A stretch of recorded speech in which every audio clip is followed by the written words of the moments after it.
Hello students, welcome to the class. Our next topic is mechanical properties of solids and fluids.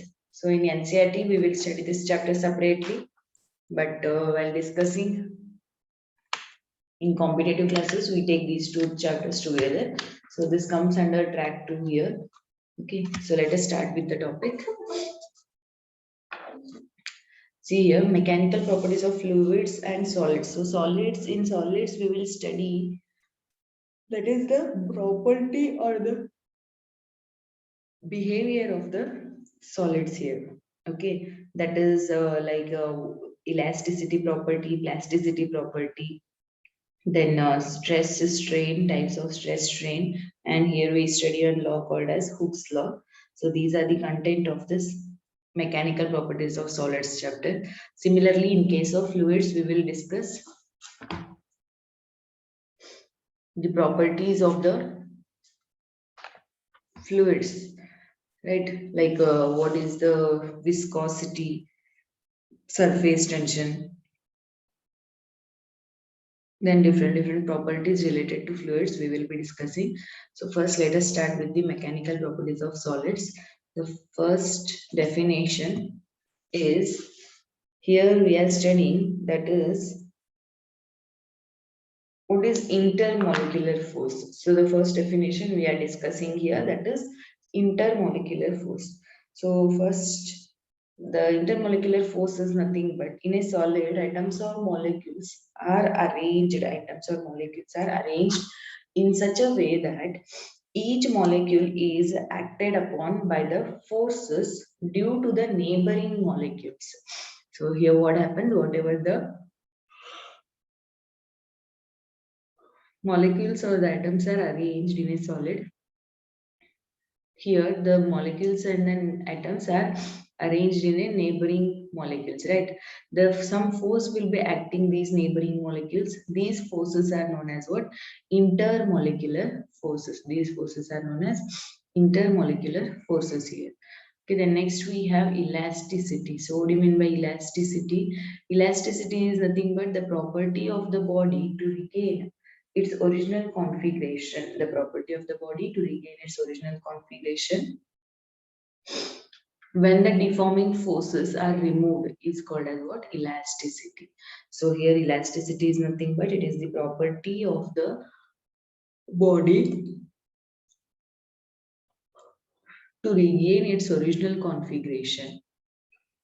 So when you apply some external force, suppose the body is changing its shape, and when you remove that external force, the body will regain, means the body will come to its original shape. That is called as what?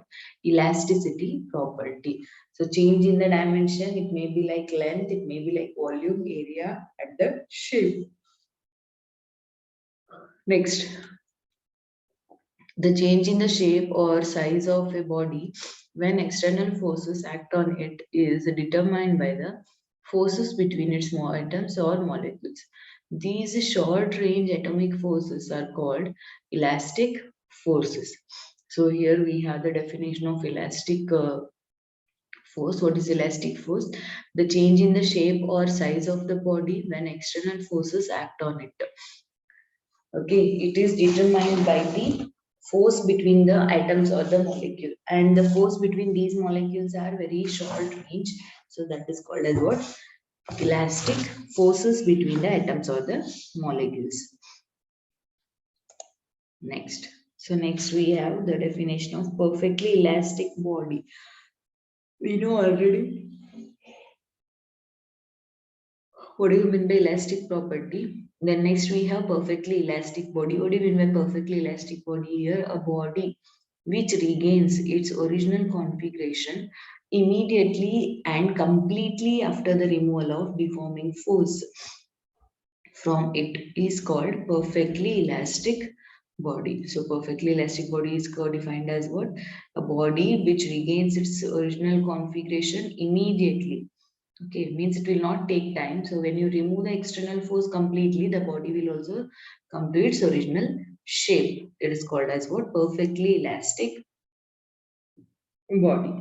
So the example for perfectly elastic body is quartz and phosphorus bronze are the examples of nearly perfectly elastic bodies here. Okay. Then next we have plasticity.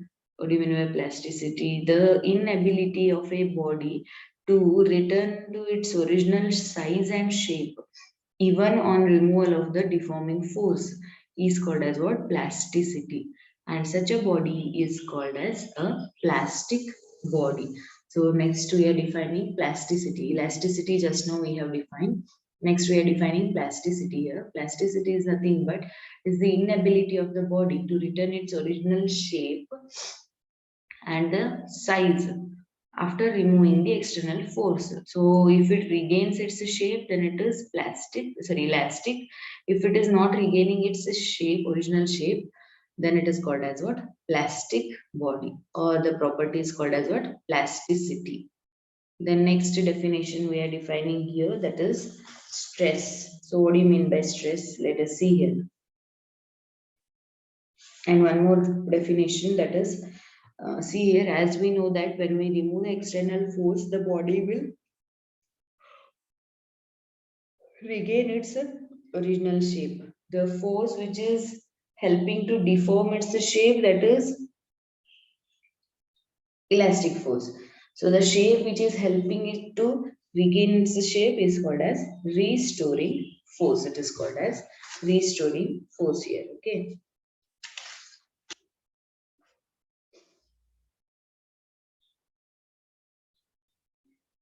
The next definition is stress. What do you mean by stress here? See, stress is defined as the ratio of the internal force produced when the substance is deformed to the area A over which this force acts.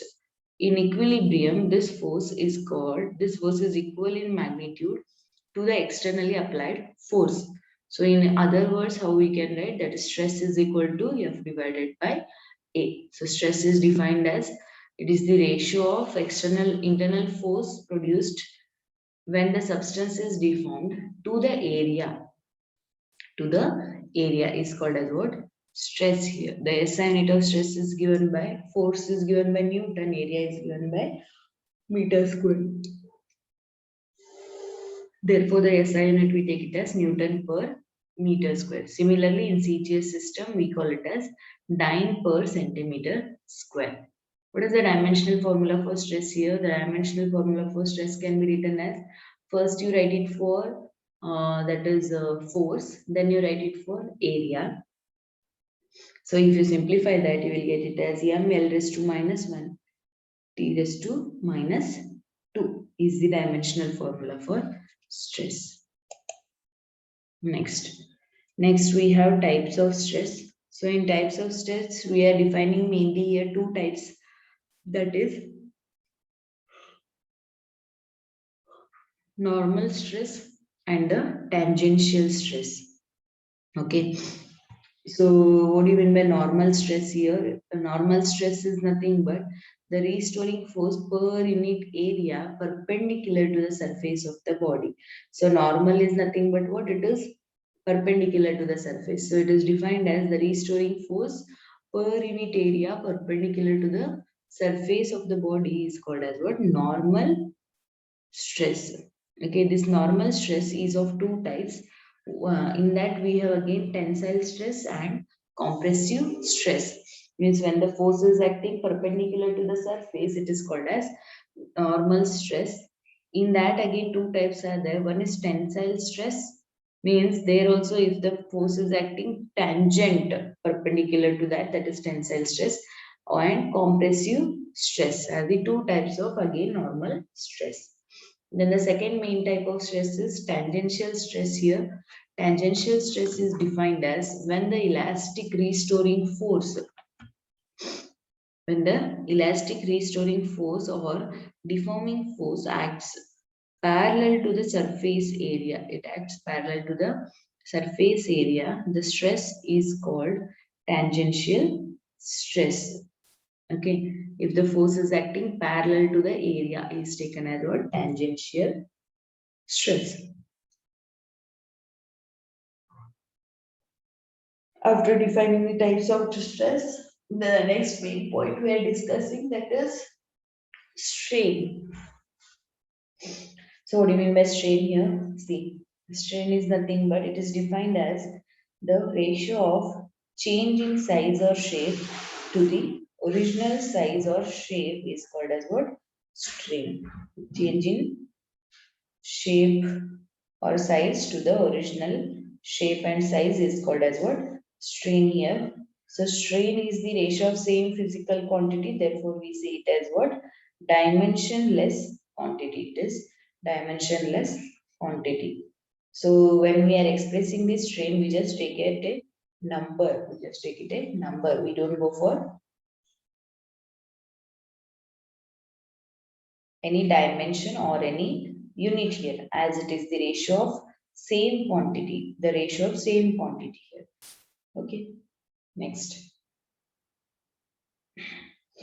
Strain is of three types. So in strain, we will discuss three types based on the change in the dimension. If there is a change in length is occurring, if there is a change in length is there, then it is called as what? Longitudinal strain. So as we know that the strain is the ratio of change in the quantity. So longitudinal strain, how we can define? If the deforming force produces a change in length along, and the strain produced in the body is called as what? Longitudinal strain or tensile strain. So here we have the expression for that. You can see in the picture how this tensile, that is longitudinal strain, is given in the first figure. You can see that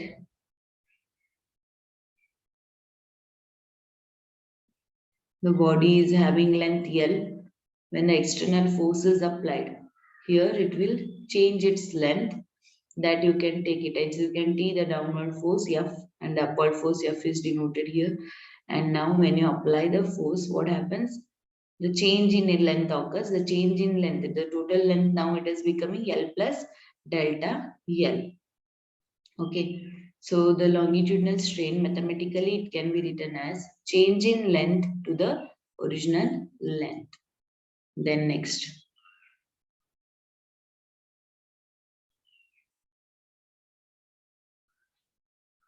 Volumetric strain, or it is also called as volume strain.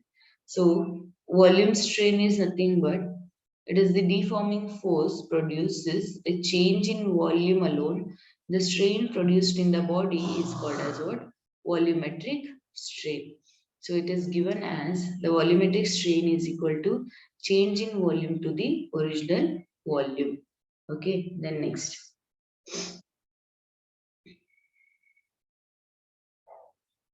Then the last type of longitudinal, the last type of strain is shear strain. So first one is longitudinal change in length.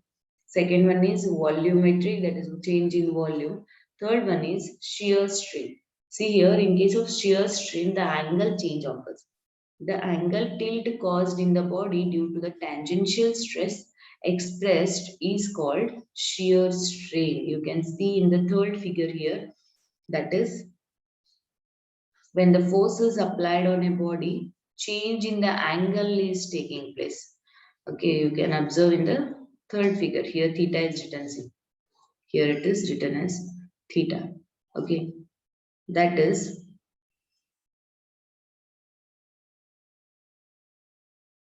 this angle tilt caused in the body when the tangential stress is applied. It's called as what? Shear strain. Then the shear strain expression is written as it is delta L divided by L. It can be written as delta L divided by L here. That is shear strain is equal to. Next we have Hooke's law here. So what is Hooke's law?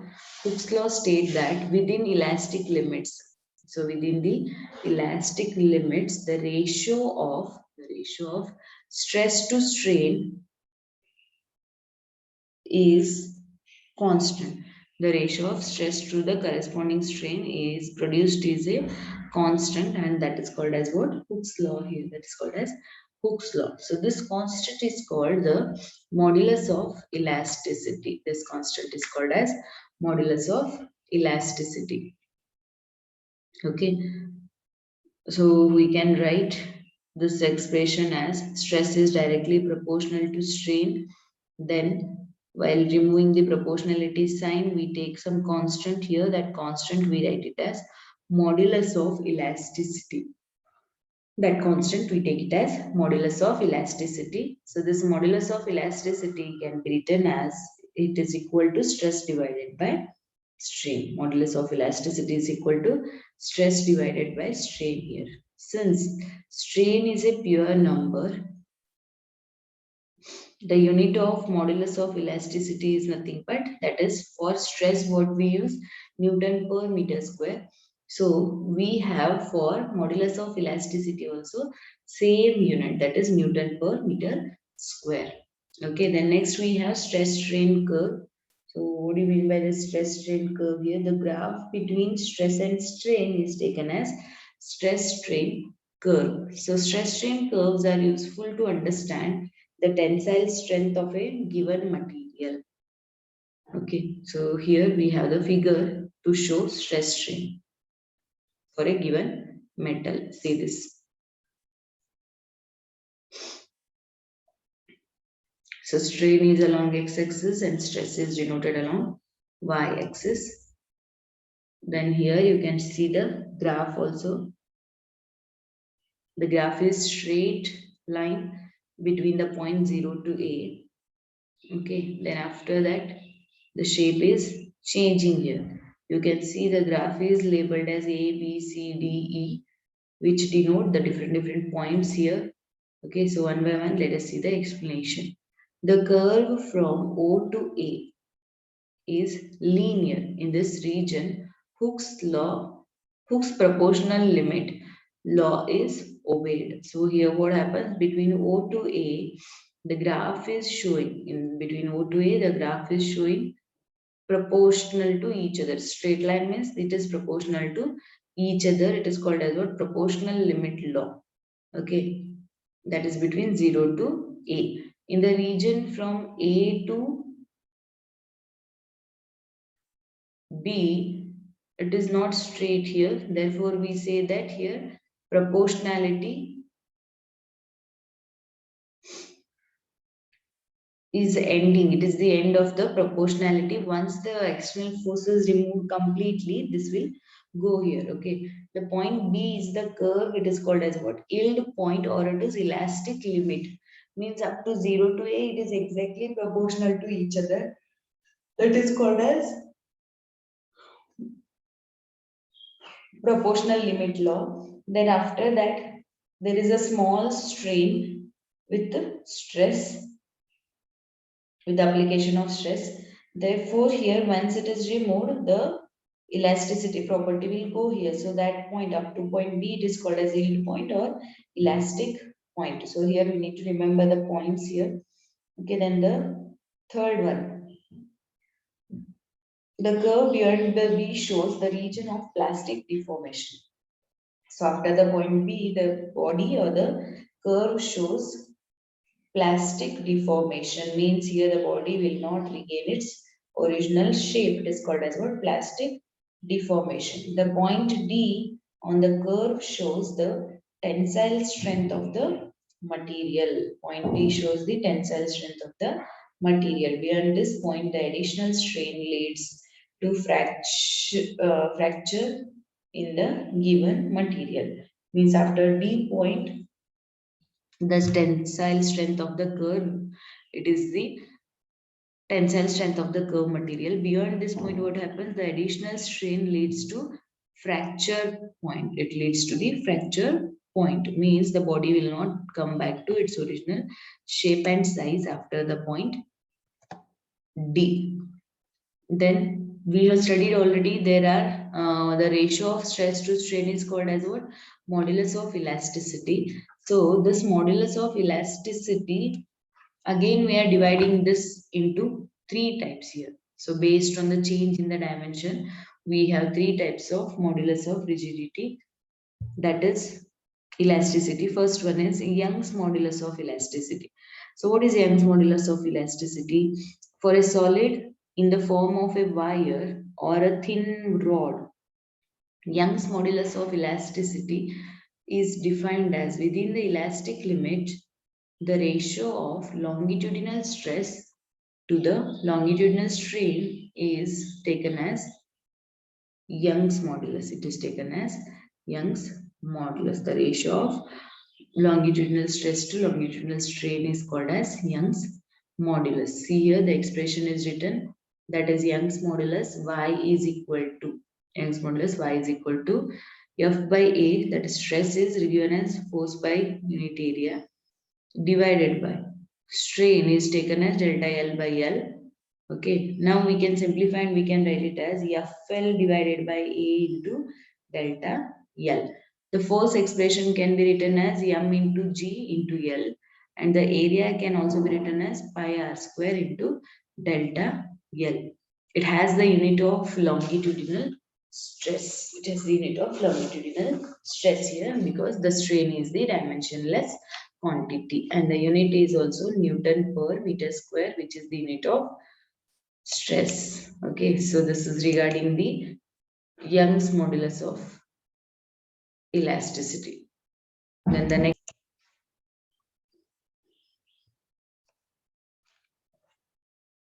next one, bulk modulus. So this bulk modulus is defined as within the elastic limit, the bulk modulus is taken as it is the ratio of longitudinal stress and volumetric strain. Okay, it is given by B is equal to F by A divided by delta V by V. So here this force per unit area, I am taking it as pressure.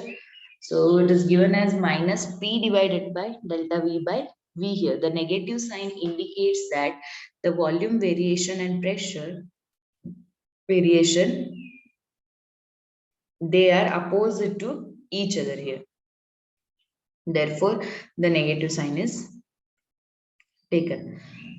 Means the value of volume decreases, the pressure value increases, like that it is.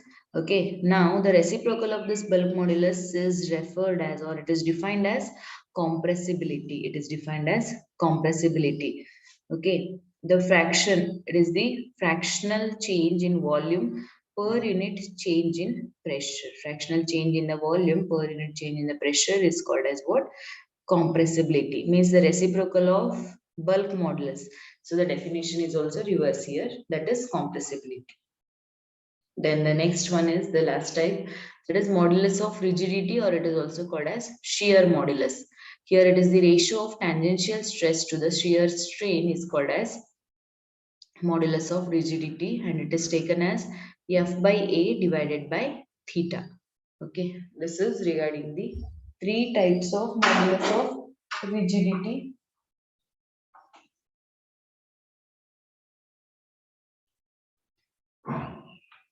Then the next one we have Poisson's ratio. So it is Poisson's ratio here, the ratio of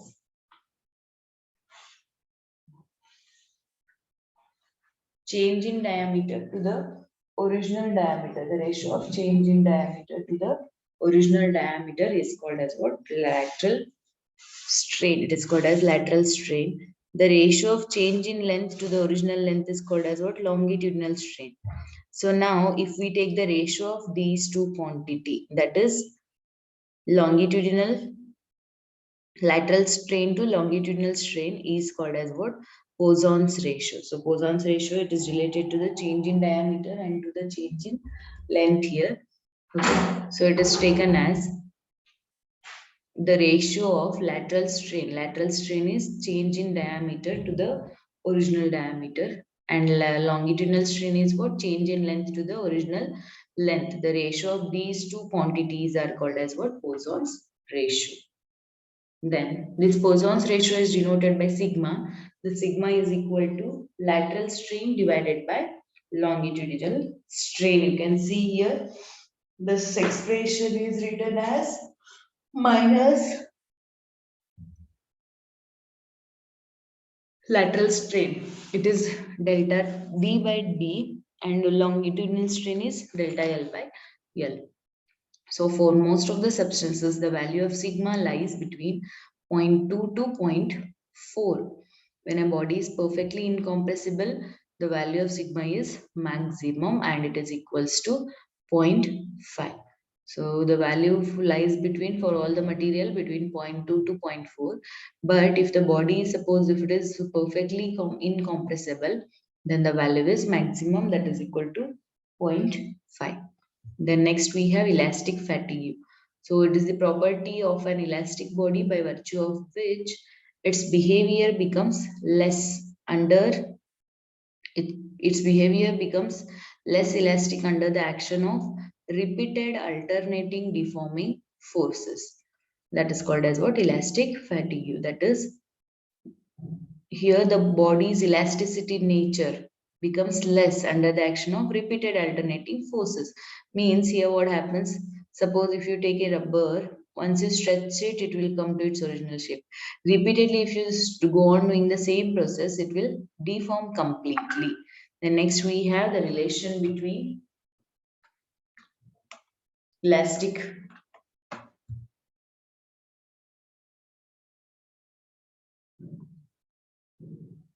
modules. That is, we have three types here. That is Young's modulus, bulk modulus, and shear modulus. So for isotropic materials, isotropic material in the sense which is having the same properties in all the direction. Only two of the three elastic constants are independent. For example, Young's modulus can be expressed in terms of the bulk and the shear moduli. Okay, this is regarding the elastic fatigue and three types of elasticity. Here we have an expression, that is 3 by gamma is equal to 1 by eta plus 3 1 by 3 into b. That is, Young's modulus is equal to 3 divided by Young's modulus is equal to 1 divided by shear modulus plus 1 divided by b 3 into bulk modulus. Simplify this for y is equal to, that is Young's modulus is equal to, it can also be written as 3b into bracket 1 minus sigma. Then this expression can be written in terms of that is a shear modulus also. It can be written as 2 into eta into bracket 1 plus sigma. Okay. Then next we have breaking stress. So what do you mean by breaking stress here? See, that is the ultimate tensile strength of the material is the stress required to break a wire or a rod by pulling on it. So here the ultimate tensile strength of a material is the stress required to break a wire or a rod by pulling on it. The breaking stress of the material is the maximum stress which a material can withstand, here. That is called as what? Breaking stress. So beyond this point, breakage occurs. Beyond this point, the breakage occurs here. Okay. Then here we have the expression for energy. So let us see what is the expression for energy. When a wire of original length L is stretched by a length L. Okay. Sorry. So when a wire is having the original length L and when it is stretched to a length L by the application of external force, then the work done to stretch the wire is given by 1 by 2 into stretching force into extension. So 1 by 2 into stretching force into extension can be written as y AL square divided by capital L. So work done per unit volume of wire is given as work done is equal to 1 by 2 stress into strain. Okay, that is force into displacement. Then according to the formula,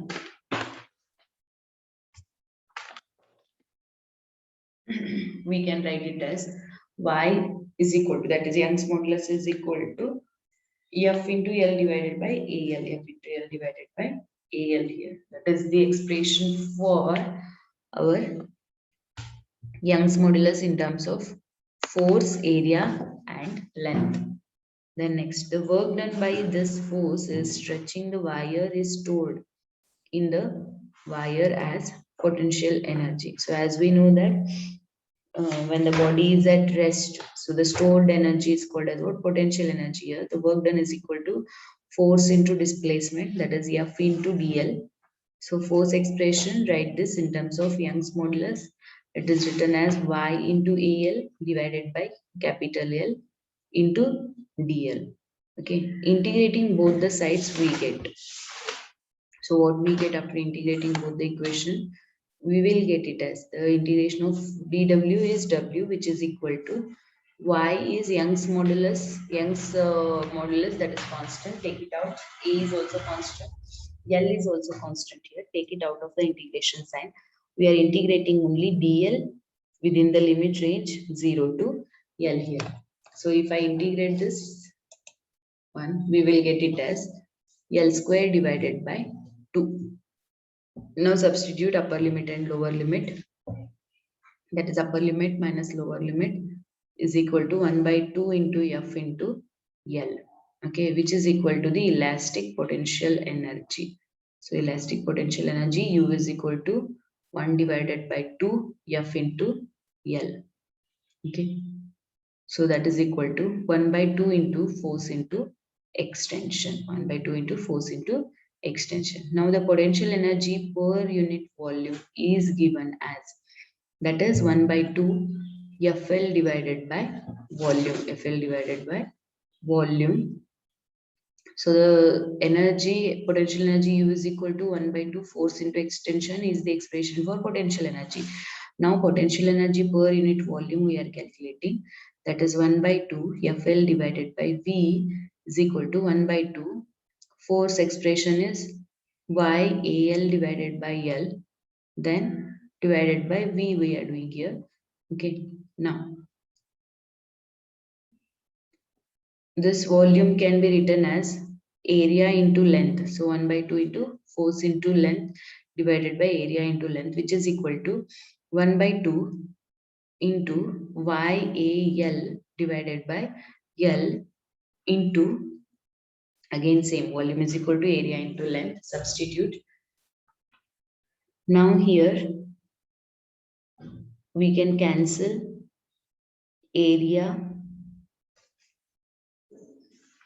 in the numerator and in the denominator. Therefore, we will get it as 1 by 2 F by A into L by L. So force per unit area is called as what? Stress. And here the change in length to the original length is called as strain. Therefore, the potential energy per unit volume is written as 1 by 2 stress into strain. Only potential energy is taken as force into 1 by 2 force into extension. Okay. Then this completes the synopsis of mechanical properties of solids. Next, we will see for fluids chapter. So in the fluid chapter, the first definition we are seeing, that is pressure is equal to, what is pressure? The normal force exerted by a liquid at rest on a given surface in contact with it is the pressure acting on the surface. The normal force exerted by the liquid at rest per unit area of the surface is in contact is called pressure of liquid or hydrostatic pressure. Suppose if you take F is the normal force acting on the surface and A is the area, then pressure can be written as force per unit area, F by A. And then the unit is Newton per meter square, or it is also taken as Pascal. This Newton per meter square is also taken as Pascal here. Then the dimensional formula for pressure is written as forces mLT raised to minus 2 and area is taken as L raised to 2. So simplify this, we will get it as m L raised to minus 1 T raised to minus 2 is the expression for pressure, dimensional formula for pressure here. Next, atmospheric pressure. So how we can define atmospheric pressure? The gaseous envelope surrounding the earth is nothing but it is the earth's atmosphere. Okay, and the pressure exerted by the earth's atmosphere is called as what? Atmospheric pressure. Its value on the surface of the earth at sea level is nearly equal to 1.013 into 10 raised to 5 Newton per meter square, or it is Pascal. So we have other units for pressure, atmospheric pressure, like bar and torr. Okay, we have the relation between all the three units here. That is 1 atmosphere is equal to 1.01 into 10 raised to 5 Pascal. That is also is equal to 1.01 bar, and that is also equal to 760 torr. So this is the relation between Pascal, bar, atmosphere, and torr here. We need to remember this so that for conversion we can use this one. Next, the atmospheric pressure is maximum at the surface of the earth and it goes on decreasing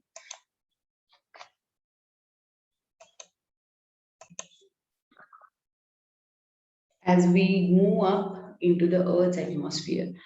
Okay, so it is maximum at the surface and it goes on decreasing as we go up. Okay, then next we have the critical velocity and Reynolds number. So what do you mean by critical velocity here? Critical velocity is that velocity of the liquid flow up to which its flow is streamlined and above which its flow becomes turbulent. So here we have the definition of critical velocity. We have two types of, we can see the two types of flow, that is streamlined and the turbulent flow. So streamlined means where the velocity of the particle will be same at each and every point is called as streamlined flow. Turbulent flow is what? Where the velocity of the particle is changing at different points.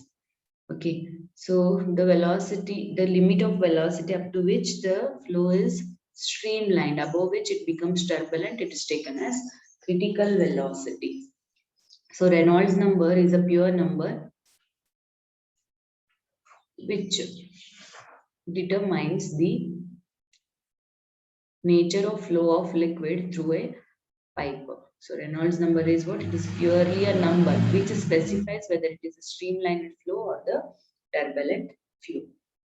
It is defined as the ratio of the inertial force per unit area to the viscous force per unit area. You can see it is written here, inertial force per unit area to the viscous force per unit area is taken as Reynolds number NR. Now we can write it as inertial force per unit area can be written as V square into rho. We can also write it as divided by eta V divided by R. So simplify this, it becomes V rho into R divided by eta. Okay, so here we have some conditions. See that if the Reynolds number value lies between 0 to 1000, the flow is called streamliner or laminar. If the value lies between 1000 and 2000, then the flow is changing to streamlined to turbulent. If it is above 2000, then it is turbulent flow. If it is between 0 to 1000, streamline. Above 2000, it is turbulent. In between the value, it is changing from streamlined to turbulent flow. So this is regarding the critical velocity and the Reynolds number and significance of Reynolds number. So significance of Reynolds number is it will tell whether the flow is turbulent or streamlined one. Then next we have here equation of continuity. So what is this equation of continuity? The equation of continuity is derived from the principle of conservation of mass. A non-viscous liquid in streamline flow passes through a tube AB of varying cross section. So if you take the cross sectional area of the pipe at point A and B, A1 and A2 respectively, let the liquid enter with normal velocity V1 at A and leave with velocity V2 at B.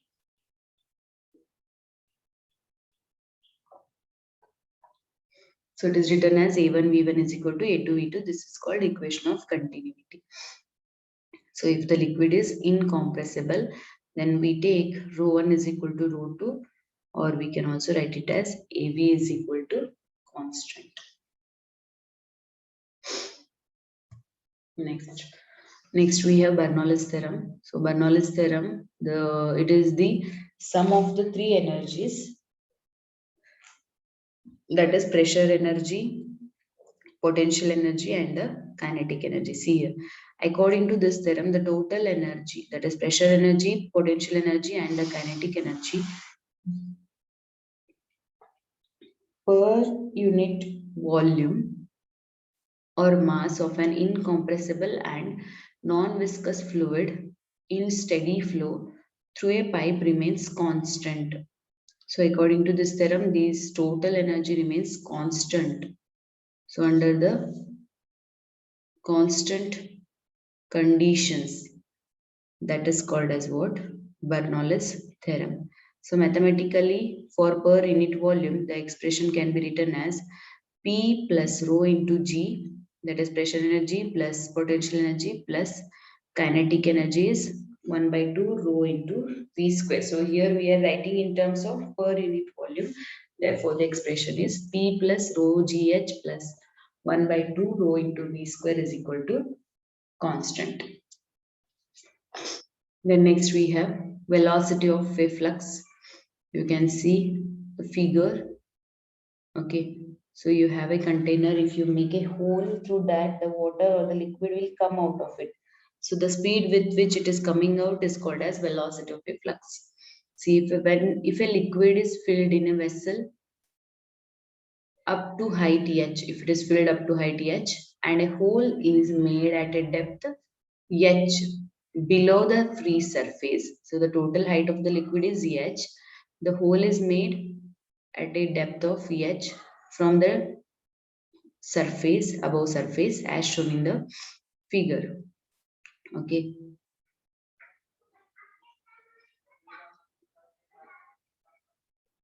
So now by applying the Bernoulli's principle, we can write it as, that is P naught plus rho GH plus 0 is equal to P naught plus 1 by 2 rho V square. Now we can simplify this equation for velocity, that is V is equal to, it becomes under root of 2gh. So g is acceleration due to gravity, h is the height here from the above surface, from the free surface, okay, which is same as the speed that an object would acquire if it is falling from rest through a distance h. So it is called as velocity of flow, or it is also called as velocity of flux. This result was first given by the Torsil. So this is known as Torsil's theorem. The velocity of a flux is independent of the nature of the liquid and the quantity of the liquid in the vessel and the area of a orifice. Okay.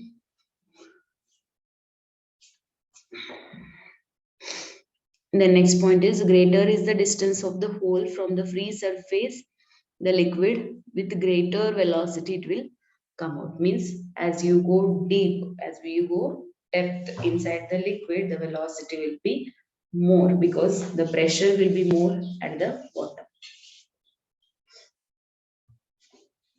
Then next we have viscosity. So what is viscosity here? Viscosity is defined as the property of a fluid due to which it opposes the relative motion between its different layers is called as viscosity. And the force between the layers is called as what? Viscous force. So the opposition between the layers is called as viscosity, and whatever the force it is experiencing, it is called as viscous force here. So the expression for viscous force is written as F is equal to minus eta into A dV divided by dx. The unit of this eta, that is eta is called as coefficient of viscosity. It is dyne second per centimeter square, or it is also taken as Poise. That is the CGS system of unit. And in case of SI system, we write it as Newton second per meter square. Okay. So here we have the relation between 1 Poisilius and decapoise. That is 1 decapoise. That is written as 10 poise.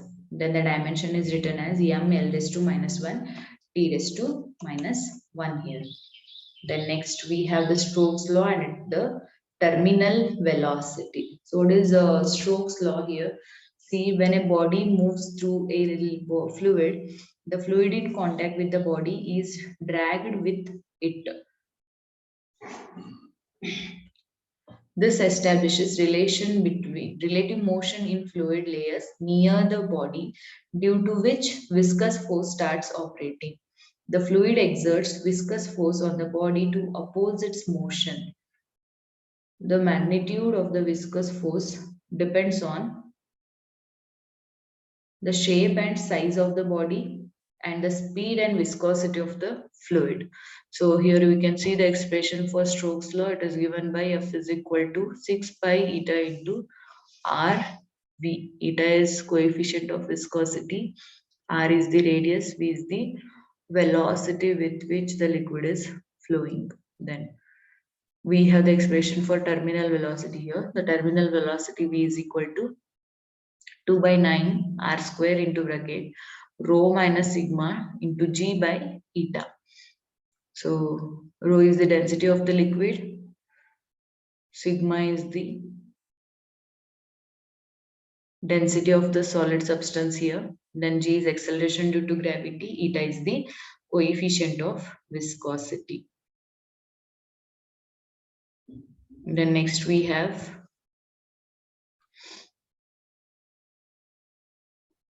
Poisson's formula, that is, it is the streamlined flow of liquid in capillary tubes. He will give the relation between the pressure difference, length and radius.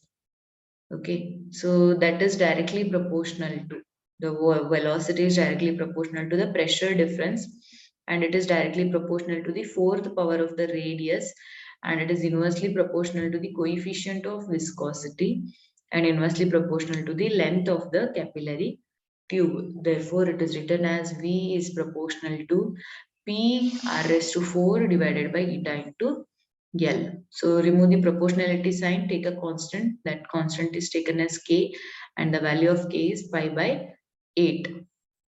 This is known as Poisson's equation.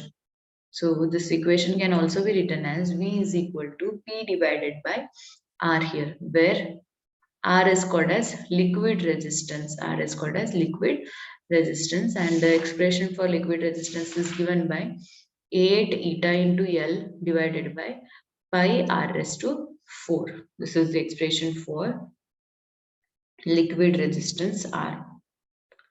Then next we have surface tension and the factors affecting the surface tension. See here.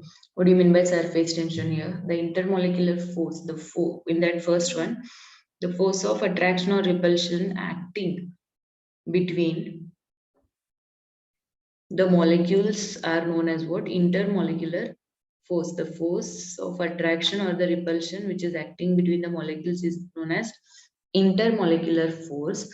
The nature of intermolecular force is electromagnetic here, and it is inversely proportional to the eighth power of the distance between the molecules.